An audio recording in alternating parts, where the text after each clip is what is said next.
Federalist number 55, The Total Number of the House of Representatives, by James Madison. The number of which the House of Representatives is to consist forms another and a very interesting point of view under which this branch of the federal legislature may be contemplated. Scarce any article, indeed, in the whole Constitution seems to be rendered more worthy of attention by the weight of the character and the apparent force of argument with which it has been assailed. The charges exhibited against it are rare. First, that so small a number of representatives will be an unsafe depository of the public interests. Second, that they will not possess a proper knowledge of the local circumstances of their numerous constituents. Third, that they will be taken from that class of citizens which will sympathize least with the feelings of the mass of the people and be most likely to aim at a permanent elevation of the few on the depression of the many. Fourth, that defective as the number will be in the first instance, it will be more and more disproportionate by increase of the people and the obstacles which will prevent a correspondent increase of the representatives. In general, it may be remarked on the subject that no political problem is less susceptible of a precise solution than that which relates to the number most convenient for a representative legislature. Nor is there any point on which the policy of the several states is more at variance, whether we compare their legislative assemblies directly with each other or consider the proportions which they respectively bear on the number of their constituents.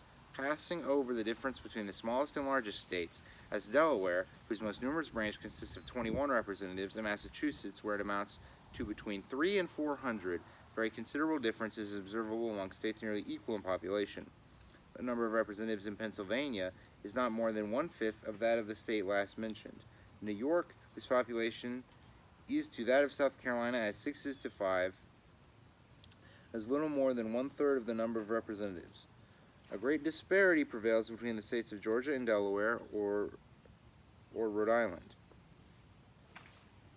In Pennsylvania, the representatives do not bear a greater proportion to their constituents than of 1 for every 4 or 5,000. In Rhode Island, they bear a proportion of at least 1 for every 1,000, and according to the Constitution of Georgia, the proportion may be carried to the extent to 1 to every 10 electors. It must unavoidably far exceed the proportion in any of the other states. Another general remark to be made is that the ratio between the representatives and the people ought not to be the same where the latter are very numerous as where they are few. Were the representatives in Virginia to be regulated by the standard of Rhode Island, they would at this time amount to between 400 and 500, and between 20 or 30 years hence to 1,000.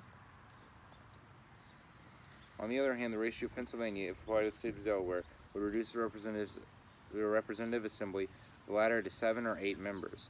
Nothing can be more fallacious than to found our political calculations on arithmetical principles. 60 or 70 men may be more properly trusted with a given degree of power than 6 or 7. But it does not follow that 600 or 700 would be proportionably a better depository. If we carry on the supposition to 6,000 or 7,000, the whole reasoning ought to be reversed. The truth is that in all cases a certain number at least seems to be necessary to secure the benefits of free consultation and discussion, and to guard against too easy a combination for improper purposes. As on the other hand, the number ought at most to be kept within a certain limit in order to avoid the confusion and intemperance of a multitude. In all very numerous assemblies of whatever characters composed, passion never fails to wrest the sceptre of reason from reason. Had every Athenian citizen been a Socrates, every Athenian assembly would still have been a mob. It is necessary also to recollect here the observations which were applied to the case of biennial elections. For the same reason that the limited powers of the Congress and control of the state legislatures justify less frequent election than the public safety might otherwise require, the members of the Congress need be less numerous than if they possessed the whole power of legislation, and were under no other than the ordinary restraints of other legislative bodies. With these general ideas in our mind, let us weigh the objections which have been stated against the number of members proposed for the House of Representatives. It is said, in the first place, that so small a number cannot be safely trusted with so much power. The number of which this branch of the legislature is to consist at the outset of the government will be 65. Within 3 years, a census is to be taken, but the number may be augmented to 1 for every 30,000 inhabitants. Within every successive period of 10 years, a census is to be renewed, and augmentations may continue to be made under the above limitation. It will not be thought an extravagant conjecture that the first census will, at the rate of 1 for every 30,000, raise the number of representatives to at least 100. As being the Negroes in proportion of 3/5, it can scarcely be doubted that the population of the United States will by that time, if it does not already, amount to 3 millions. At the expiration of 25 years, according to the computed rate of increase, number of representatives will amount to 200, and of 50 years to 400. This is a number which, I presume, will put an end to all fears arising from the smallness of the body. I take for granted here what I shall, in answering the fourth objection, hereafter show, the number of representatives will be augmented from time to time in the manner provided by the Constitution. On a contrary supposition, I should admit the objection to have very great weight indeed. The true question will be decided then. The true question to be decided then is whether the smallness of the number as a temporary regulation be dangerous to the public liberty, whether 65 members for a few years and 100 or 200 for a few more be a safe depository for a limited and well-guarded power of legislating for the United States. I must own that I could not give a negative answer to this question without first obliterating every impression which I have received with regard to the present genius of the people of America, the spirit which actuates the state legislatures, and the principles which are incorporated with the political characters of every class of citizens. I am unable to conceive the people of America in their present temper or under any circumstances which can speedily happen will choose in every second year repeat the choice of 65 or 100 men who would be disposed to form and pursue a scheme of tyranny or treachery. I am unable to conceive that the state legislatures, which must feel so many motives to watch and which possess so many means of counteracting the federal legislature, would fail either to detect or to defeat a conspiracy of the latter against the liberties of their common constituents.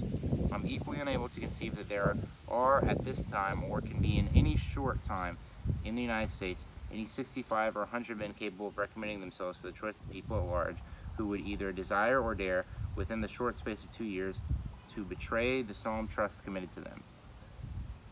What change of circumstances, time, and a fuller population of our country may produce requires a prophetic spirit to declare, which makes no part of my pretensions.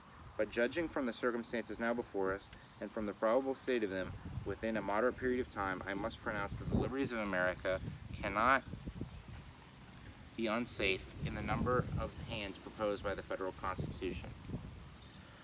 From what quarter can the danger proceed? Are we afraid of foreign gold? If foreign gold could so easily corrupt our federal rulers and enable them to ensnare and betray their constituents, how has it happened that we are at this time a free and independent nation? Congress, which concluded us through the Revolution, was a less numerous body than their successors will be. They were not chosen by, nor responsible to, their fellow citizens at large.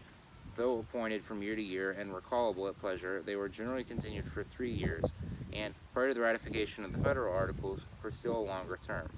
They held their consultations always under the veil of secrecy. They had the sole transaction of our affairs with foreign nations. Through the whole course of the war, they had the fate of their country more in their hands than it is to be hoped will ever be the case with our future representatives. And from the greatness of the prize at stake and the eagerness of the party which lost it, it may well be supposed that the use of other means than force would not have been scrupled.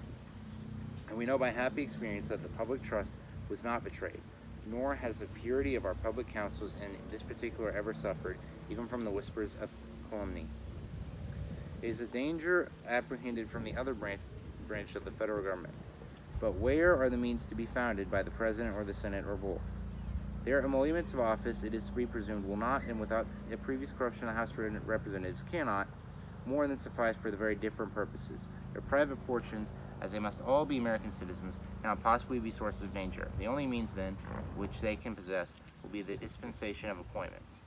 Is it hence that suspicion rests her charge?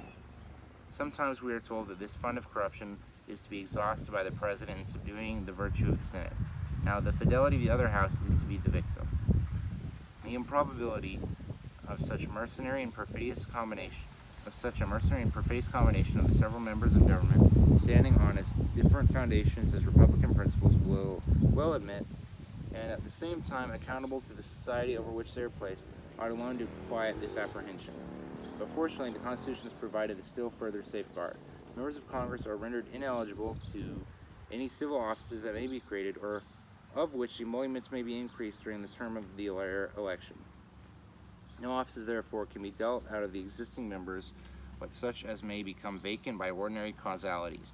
We do suppose that these would be sufficient to purchase the guardians of the people, selected by the people themselves. It is to renounce every rule by which events ought to be calculated, and to substitute an indiscriminate and unbounded jealousy, with which all reasoning must be vain.